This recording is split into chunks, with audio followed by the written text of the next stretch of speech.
In this video tutorial, I'm going to look at JPA, which stands for Java Persistence API, with Hibernate and MySQL. This assumes that you have already looked at one of the previous tutorials where I install and set up MySQL database, and we got one table and a database as well. So the link is provided here, MySQL database beginner video tutorial. And also it assumes that you have looked at setting Java, Eclipse and Maven. So these are preliminary requirements before you can get on with this tutorial that talks about JPA with Hibernate.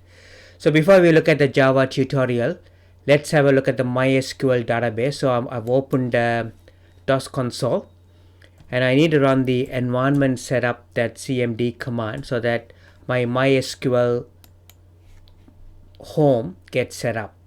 You can also add this to the environment property on Windows, and you don't have to do that. But otherwise, I have a script where it sets up the tools home, it sets up the Java home, JRE home, MySQL home, and so on. So once that script is done, I just do a clear. And to start the MySQL server, as it was discussed here, this is the MySQL server. We already have a learn Java DB and a table called account. So you have to start the MySQL daemon D. So MySQL D -- console will start the MySQL server in port 3306.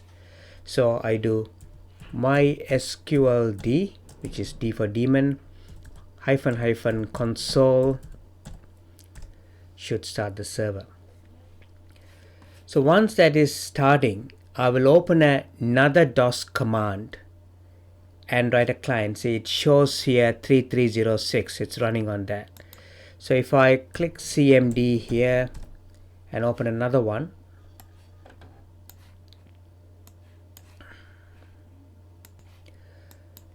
so I'm going to change directly to C scripts. That's where I have got my environment set up, and run the environment setup. So all the Java home, all the environment variables all set.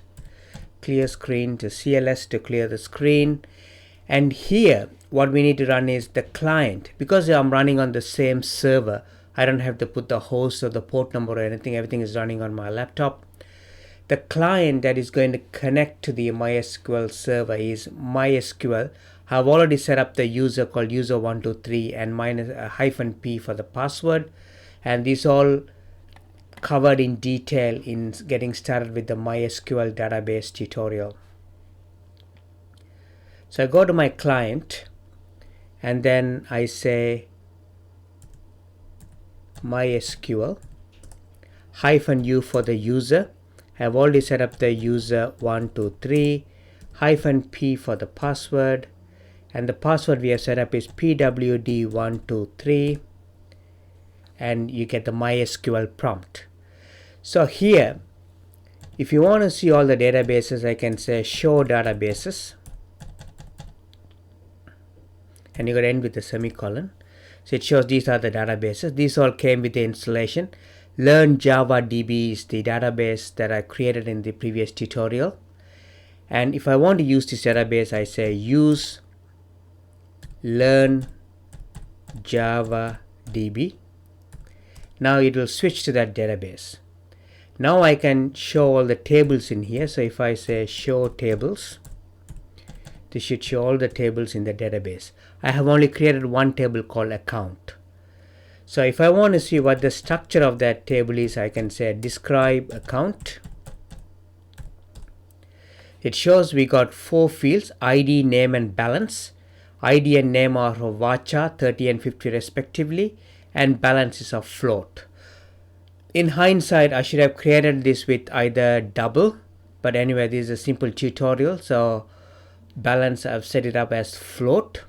And if you want to see what records are there, because we have already looked at the JDBC connecting to this MySQL database, and we have created some records in the JDBC tutorial. So if I do select star from account, so we got 4 records, 1, 2, 3, 4, 5 records now. So as part of this tutorial that I'm going to create this record 234 Simon. So I'm going to delete it for now, so that we will create it through JPA and Hibernate, and also we'll be reading these records through JPA and Hibernate as well. So delete from account where ID equals 234. So we are going to delete just one record and end with a semicolon. So one row is affected, and if I do select again, so I'll get 4 records, and the 5th record, the Simon, is gone. Now the next step is, let's start it with JPA and Hibernate. So we have to create a new project now. So I'm going to go to now open another command, DOS command thing, and in this case I'm going to change it to the C projects folder, and I'm going to create a new Maven project using the archetype plugin. So cd c2 projects, this is where we store all the projects. In one of the setting up Java projects, we clearly said projects directories for the project, scripts is to put any scripts in there, and tools is for all the tools like Maven, Eclipse, and so on. And the command to run the Maven thing is in here, so you can copy it from here. Maven archetype generate -b for in batch mode, so it won't stop for you to enter the version number and so on. And we also need to put the group ID. So Maven is everything is designed by group ID and the artifact ID. So group is com.mytutorial, and the artifact ID is simple-orm persistence. So I press enter, and Maven is going to create a skeleton project structure. So with Maven you can build your artifacts, you package it as a jar file, and so on. So Maven is doing a few downloads. So if you haven't already set up Maven, you go and look at the Maven tutorial, where step by step it shows how to set up Maven. So once the Maven has run, you can go into your C projects folder in Eclipse, and you can see, if I refresh it here, see there's a simple ORM persistence that was just created. And if I click on it, that's create a simple Maven structure. You'll have a basic pom.xml file, you'll have the source, main, Java folder, you'll have source, main, test folder, and so on. So now I go into Eclipse, I do file, import, and I'm going to import as an existing Maven project because we have already created a Maven structure. Next, then I go into browse, and I'm going to C projects folder and select simple-orm persistence, and then finish. Now we got the project here, simple Maven ORM. So it says M here. M is for a Mavenized project, J is for a Java project. So if I select the pom.xml file, it only has created a very basic pom.xml. Now we need to bring in the MySQL driver, Hibernate, JPA, all those required libraries inside the pom.xml file. So there are a number of changes that we need to make. This version also we need to upgrade that version, and also up the top we need to put some properties to say this is going to be a Java 8 project. So they're all here, so I can select on this copy, Control C, and then the link for this code is provided below this video tutorial, so you can look at that. I'm going to do Control A and Control V and save. So let's go through one by one. So here we got some properties saying that compiler we're going to use is 1.8. The Maven compiler target for these all Maven related stuff to say use 1.8. And here is to say we're going to run it as a Java 1.8. And then we also got a JUnit which is upgraded to 4.12. Then obviously we need the MySQL driver. We already saw that in JDBC tutorial you need a driver to talk to a particular database. If it is an Oracle, you need an Oracle driver. If it is a Sybase, you need a Sybase driver. And in this case we are using a MySQL, so you need the MySQL driver. So we have, how do we know that which version and thing to do? I'll show you with one of the other examples. Say for example here we also need a Hibernate connection pool. So connection pool will give you a pool of connections, And then with the entity manager, you can say, okay, for every request, you can use a connection, pool of connections. So connection is an expensive object. You don't want to create it every time. So you want to create it and keep it in a pool and keep reusing it. So that's what the connection pool is for. Like for in multi-threading, you create a thread of pools, because some of the resources like file handles, threads, connections, they are very expensive and scarce resource. And once you create it, you pool them and you reuse them. And then here, obviously, this is the Hibernate Java Persistence API we are using, and also we're using the Hibernate API. So when we are using a Hibernate, what we need to do is, because we are also using the Persistence API, the Hibernate, this particular Maven thing will automatically bring in the Hibernate JPA 2.1 API, which conflicts with this API. So we need to exclude them in Maven. So now let's see, how do we know what version, latest version to do? So normally what I do is, if I know it's a Hibernate Entity Manager, you do Control-C, select this. And you can go to the Maven repository, so which is search.maven.org. And I type A for the artifact, then colon, and press Control-V. And do a search. So this should tell me org.hibernate is the group ID. Artifact it is hibernate-entity manager. And the version is 5.2010 final. That's a final version. If I want to know the previous versions, I can select all, and these are the previous versions. So anything that you define in here, you can always go and check the versions and see you're using the latest version, so that any of the bugs or things like that would have been ironed out. You can do the same for the Java Persistence API, and everything you define here, you can always go and, if you want to search by group ID, you put group colon and then put the name. And also if it is an artifact ID, you put A colon and search a name here.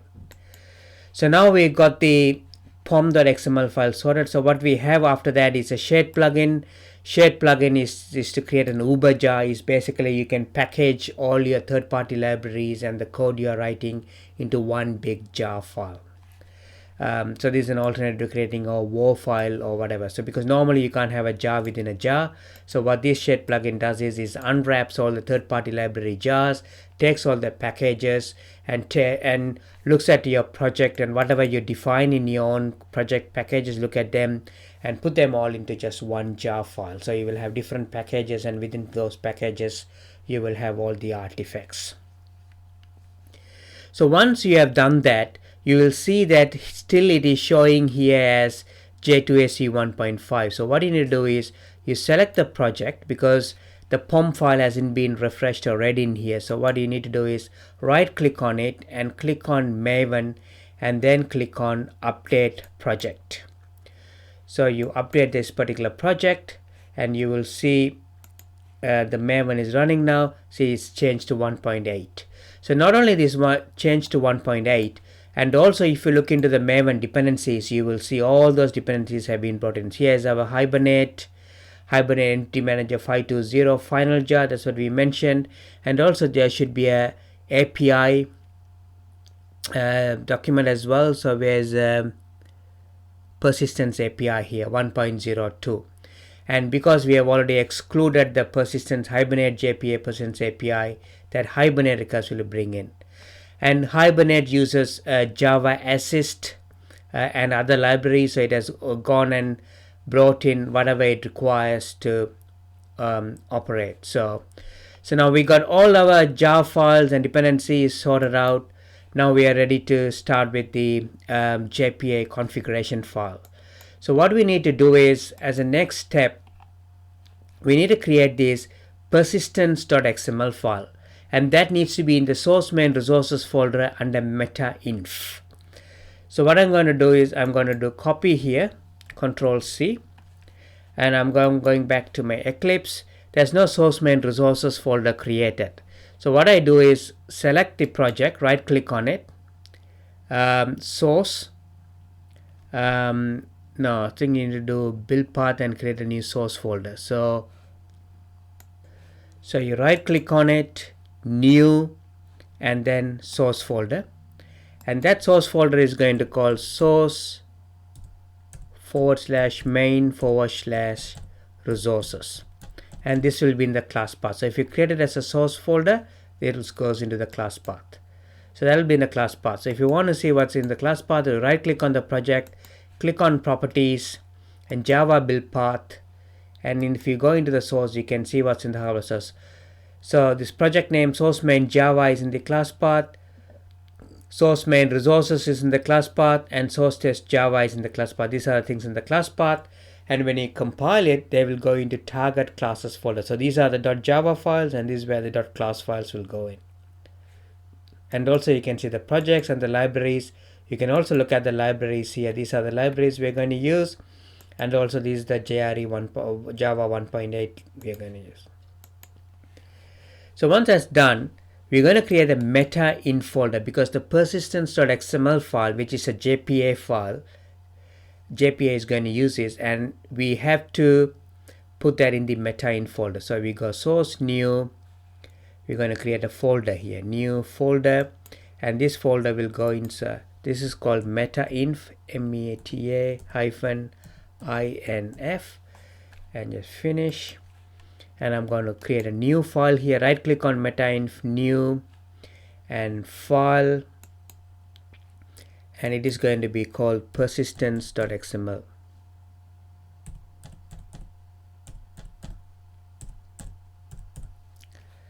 And finish. Oops, I put CML, so to rename it, right click on the file, refactor, and rename. I'm going to change this CML to XML and say OK.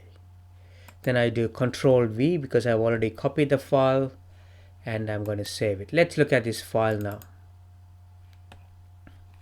So I'm going to open it again so it looks like XML. So you go open again. Okay, now it reads it as XML. So first we are saying who the provider is, because JPA is an interface and an API. You can have different providers. In this case we are going to use Hibernate as a provider. So you're going to say the provider is going to be org Hibernate JPA, Hibernate persistence provider. And also you need to have a persistence unit, and the unit has to have a name, because when we get the entity manager factory we then get it by the unit name.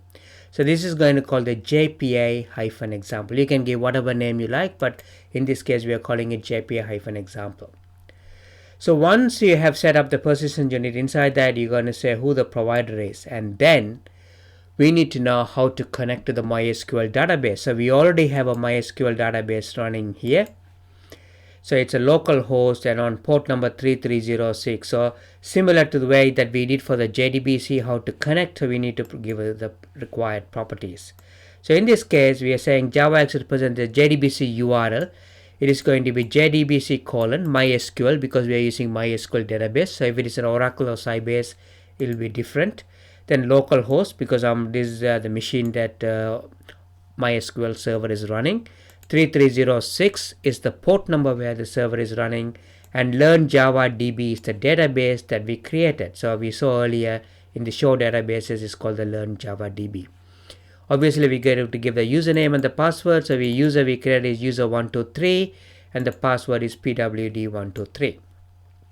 And then we also need a driver. So depending on what database you are using, here is a MySQL, and we have put the driver as well.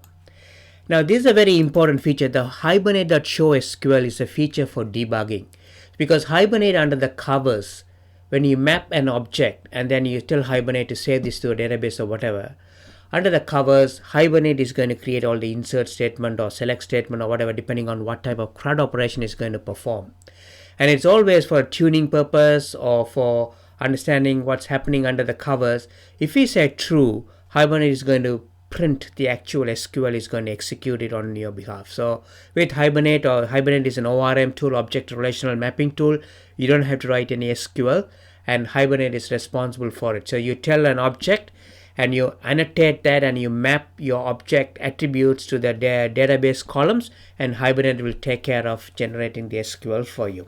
That's the power of the ORM tool. So in this case, because we are saying show SQL true, if we say false, it's not going to print any SQL statement. It says true, it's going to print it. And format is also if you need to format the output. And then obviously you got to say what dialect it is, because Hibernate supports Sybase, Oracle, and all the other commercial databases. So in this case we are saying we are going to support the MySQL database dialect. And then below here, because we are using a Hibernate connection pool, we got to say what's the minimum size. He's saying 5 is the minimum number of connection, and up to maximum connection is 20. And if a particular database call is going to take more than 500 I think it's millisecond or whatever, is to timeout, and how many statements to create, and so on. So these are basically configuration. You can tune them depending on what type of performance you need out of your connection pool. So now we have got the persistence XML sorted. So the next step is we are going to create a persistence manager. A persistence manager is the one which is going to do the connectivity. So you need something to connect. So here it's going to use a JPA example. We have already used this JPA example as the persistence unit. So to create that, before I do that, it's always, we saw in one of the previous tutorials, is always you create different packages to source. So for example, if you want to put data access objects, you create the DAO package. For all your models, you create a model package. All your utils, you create a util package, and so on. So here I'm going to create 3 packages. One is called, inside here already got my.com tutorial, so I'm going to say new, and I'm going to call it package. And one is going to call util. This is where we put some util classes like a persistence entity manager or whatever. And then I'm going to right click on the com.mytutorial again, and I'm going to say new, and I'm going to say package here. I need a package for the main, so I can put my main class. That's where the class that's going to run. So I've got a main method in it. Then here I'm going to write new, and I'm going to go call it a package. And here I'm going to call it model. So this is where we put account.java, which is the model. And then finally also we need the DAO, which is for data access object. This is where we will be making database calls, so the CRUD operation. So here you do main package, and I'm going to call it .dao.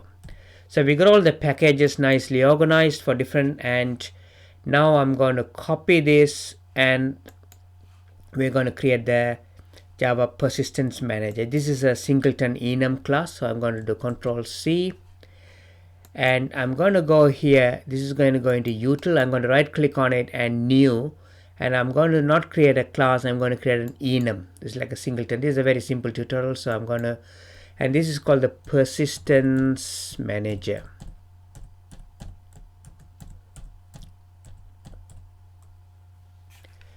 So I'm going to go finish. So basic class is created. So I'm going to do Control A and Control V, copy this and save it. So you can see as like E here is saying it's an enum. So in the enum, instance is nothing but it's like having a public static final instance of this persistence manager itself. And then you have the entity manager factory. So entity manager factory is like a factory that knows connection. It connects to your database, and it makes use of the JPA example. We have in the persistence.xml file the JPA persistence unit. The JPA persistence unit is the one which contains all these properties, so it knows how to connect. So it's going to use this persistent JPA example persistence unit and all the properties to create the factory. And then you say the factory to create an entity manager. You can create an entity manager from the factory. So the entity manager is always tied up to a factory. And this is a method, once you're done with everything, you want to close the factory. You don't want to use entity manager JPA or Hibernate anymore. You just close it. So we got the persistence manager done. The next important step is to create the model. So in the model is we're going to call it new class. It's called the account, because the table account, we're going to map the table account to an object called account.java. And important thing with this object is you need to put some annotation so that Hibernate knows which table it maps to and how to map the columns and so on. So here I'll go back to my step-by-step tutorial here. I'm going to copy this, Control C, and I'm going to paste it here for the account, and we'll look at this class. So to tell hibernate, this is an entity that we in hibernate should look at it. So we annotated with @entity, which is the JPA annotation, and under the covers hibernate will look at it because hibernate implements the JPA interface. And then we can say the table name. So you're going to say @table is going to account, because we already looked at the table we're going to connect to is the account table. And then we start defining the account class. ID, because everything should have a primary key. So Hibernate needs to know it's identified by an ID. So you create @ID. You can put additional parameters to say auto generate this ID, or you can set the ID when you create this object. You can set your own ID. And because its names are same, say for example in here you want to call it something else, and in the table is going to be something, you need to put an @column annotation. In this case, name and balance are same as the columns that we have created, say name and balance. So we don't have to really annotate it and say it's going to be a name or balance as such. But if you want to call it something differently, then you can always here put then say COL, then press Control space to get the code assist, and there should be one thing called column, and within the bracket, say I can say this has to map to a column named name. I think it's going to be called value equals name. Okay, name equals name. So something like that. So you can define your column. So this can be different names, but if we don't have this annotation, Hibernate will assume that name is the name of the column that's in the database table. So we'll take this out because our database table column names and the one in the Java object are the same. So what we have basically done is created an object, and we have annotated with some JPA annotation that Hibernate also knows how to look at this, because Hibernate implements the JPA. And then Hibernate knows what SQL to generate and how to talk to the database and how to retrieve, how to save, and so on. So we got the model class out of the way, and next step is to go and create the DAO object, data access object.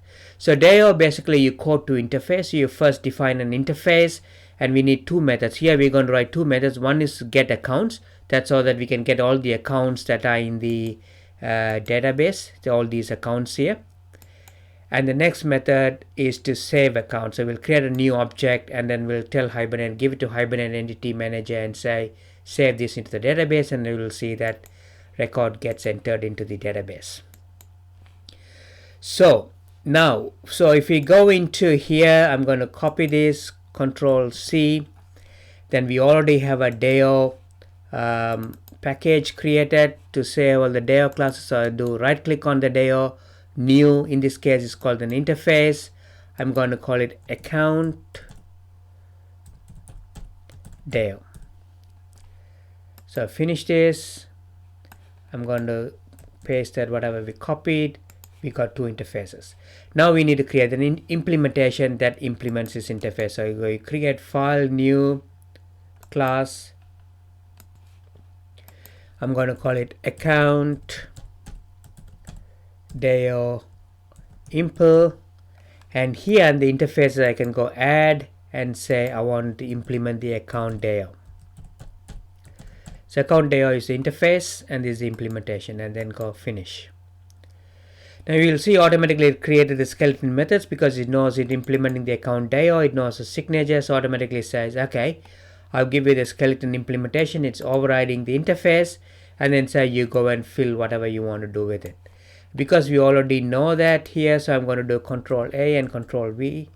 Oops, sorry, I didn't copy the other one. So I got to go here and click on this to copy, Control C, and I go here, Control A and Control V.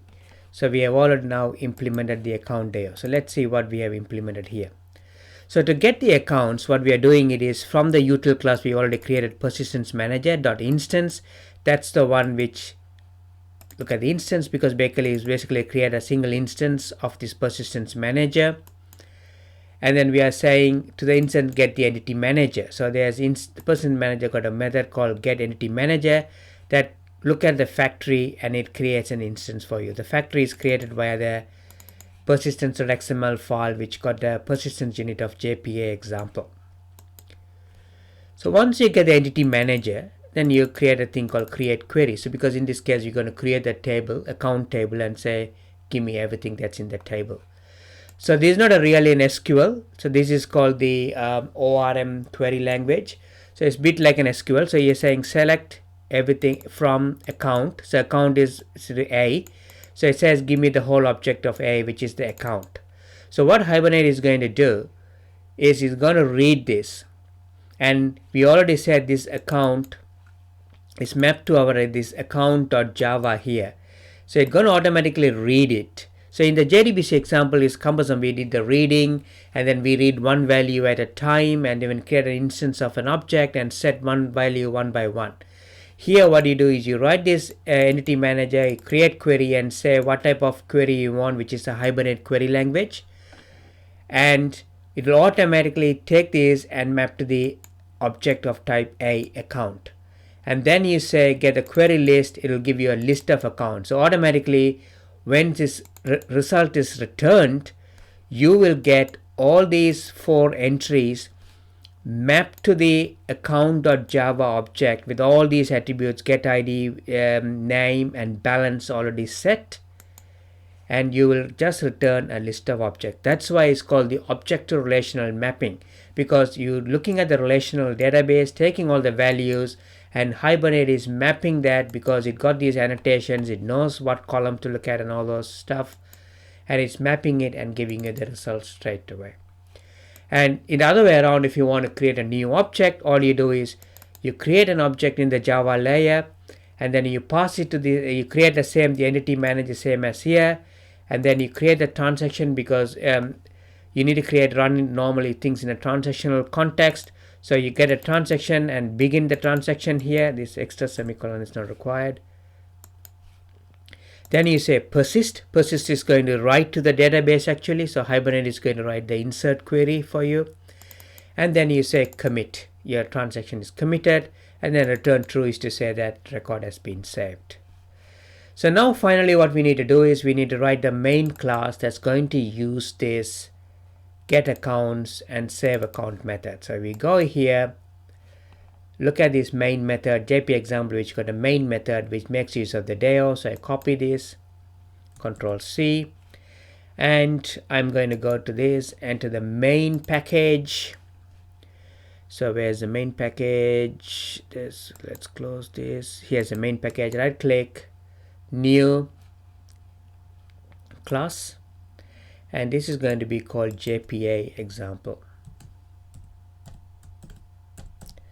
If you look at one of the previous tutorials where we did the JDBC UI, you can see how concise this Hibernate is because the framework is doing the bulk of the work for you. So I'm going to press this Control V. In JDBC you need to do everything one by one yourself. Okay, so here we typed something incorrectly here. Okay, I just want to make sure this code is right, doesn't have the JP example now. Okay, so let's look at this code here. So it's basically a very simple class with the main method. You're creating an instance of account DAO. So account DAO impl is where you got all the get accounts and save methods. The get account DAO, you're coding to the interface. Is always a best practice to code to an interface, and then you're creating an implementation instance of that implementation. Then you are calling DAO.getAccounts, and all it does is gets you a list of accounts, and we are printing these accounts just to see whether it can read all these accounts via Hibernate, and it will print it for you. The next step what we are going to do is we are creating an account object. So we're creating account, new account is equal to new account. So this is the account object. We put all the Hibernate annotations and we set the value. So we're going to set this new account, set ID is 234, ID is a string type, so 234. We are setting a name is Simon, and we are setting a set balance which is $356, and it is of type float and F. Then what we are doing is passing the DAO.save account and passing this new account to the save account method. So this account will come in and Hibernate will take it, create a new transaction, save it to the database, commit to the database, and then return true if it is successful. So that's what it is doing. So once now we have saved it, we are making another call to dao.getAccounts again. So we can see that before it shows you 1, 2, 3, 4, and then after that saving it, it should return you 5 accounts. So we are printing it again, and then once we are done with all our examples, we are just closing because we don't need the Hibernate entity manager factory again. So manager, so we are closing the manager. So it's all done now. So we are ready to run this. So I'm going to go here. JPA example is where the main method is, because any other method you right click and try to say run as, it won't show you the Java application. It will say on the server and so on. But if you select a class that has a main method, you can right click on it and you can say run as, and you can select Java application. So I'm running this as a Java application. Let's see what happens. So I'm going to maximize this console. So Hibernate is doing its all magic. So now I showed earlier that in the persistence.xml, if you say show SQL to true, it will show you the SQL. So in first instance, Hibernate has sent a select star from C. Here says one by one it has picked up which columns it needs. But here what we have defined is, we didn't specifically say what columns we need. We said we want the whole object. So if you go to account dao impl, here we said select from account A. So account itself, whatever the Hibernate object account is, and table is obviously that account object is mapped to the table account. So here say get me from the account object all the accounts in A. So if you want a particular one, you can say a.id or whatever. So in this case I want the ID, name and balance, so I just leave it as A. So and if I save this, and if I double click on it, and I'll bring the console, double click on the console, it comes back again. So this is the select query it has done. So this is before saving, and here you can see, because we are printing it, we got ID 1, 2, 3, 4, 5, 6, 7, 8, 9 and 999. So these are the 4 accounts, 1, 2, 3, 4, 5, 6, 7, 8, 9, 1, 2, 3, 4, 5, 6, 7, 8, 9 and 99. These are the 4 accounts that we create. We can select before we created a new one. So we got 4 records here up to 999. Then see here, we are doing a saving. So we are saving Simon with what are we doing here? Let me check again. Double click on that, and we look at the JPA example main. We are getting 234 Simon and $356. So if I go and double click on the console again, so it says it has created an insert query. So this is like a prepared statement. We already looked at this in the JDBC example. So but in this case you didn't have to create this. Hibernate has created this for you, and you can see Hibernate inserted it, and then now you're doing a select again, because in the code we are doing another select to see the new record has been added. So here you can see the same 1, 2, 3, 7, 8, 9. You got 999. In addition to that, now you got the new one that you added here. So which is the one ID is 234, name is Simon, and balance is $356. So if I double click on again to minimize this and go to JPA example, that's why we added 234. So we are doing a save here, and we are reading it back again. So it's all looking good. Now in order to confirm that it has gone into the database, let's go in here, and if I do another select, so now we are doing it on the database itself from console, select star. So this is basically the client, and this is where the server is running here. So this is, you can think of it as, this is the client. This is where I'm running the SQL queries, MySQL client, and MySQL daemon is what we start at the beginning with MySQL daemon -- console. So server is already running, and initially when I did the Java application here via Hibernate and Java application, I came across here via TCP/IP and using the driver and so on to connect, and I saved a new record. I read the records and so on. Now what I'm doing is using the console client, not the Java application. So you can think of Java application here as one of the other clients. Now I'm going to use the console client to see whether this Java application, that's JPA example that I wrote, has saved everything to the database. So there's another verification. So I'm going to go here, select star from, and I call account. And here I can say 234 Simon. Now if I try to run it again, because this 234 is already there, and if I run it again, and this might fail because it's already saved. So let's try. So if I go and right click on it and run as Java application again, and double click on the console and see what happens.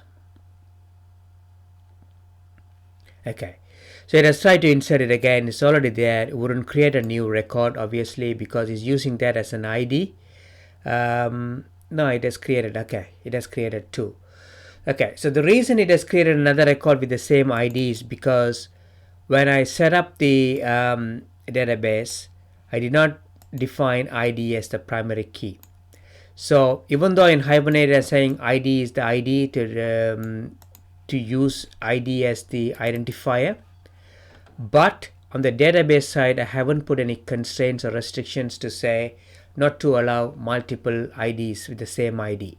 So if I had done so that in the database side, because there's no primary key defined, then wouldn't have allowed me to create multiple accounts with the same ID. So now if I go and select here, you will see 6 rows, but you will have 2 items with the same record, 234 Simon and 356.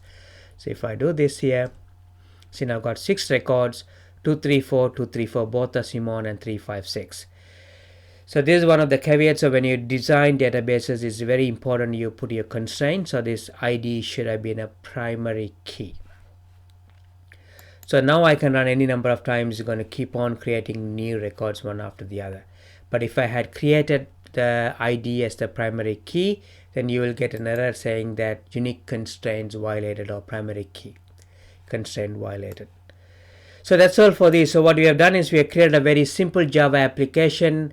We have put them into proper packages. We created the DAO and everything. So what we need to do is in the future tutorials, then we will have Spring. So we can use the Spring to manage your Hibernate and JPA. Spring will take care of the transaction manager.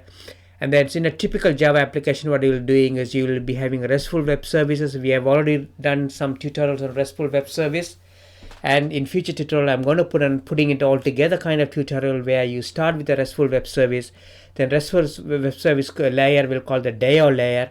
The DAO layer will use JPA and Hibernate. It will go to the database, save records, read records, and so on. So this is where the typical Java developer will be doing from RESTful service all the way to the DAO layer, use the Hibernate, save it to the database and retrieve from database and so on. And these RESTful web services can be used by, if you are using Spring MVC as your model view controller with Timely for JSP. I already have some tutorials there. You can look at that. That will call the RESTful web service call for the data. Or you can use something like an AngularJS as the client. And AngularJS is like an MVC client, like a web client. And that will make RESTful web services call. It will save records to the database and read from database and so on. So we will see in a new tutorial where we'll be looking at RESTful web services with JPA and Hibernate.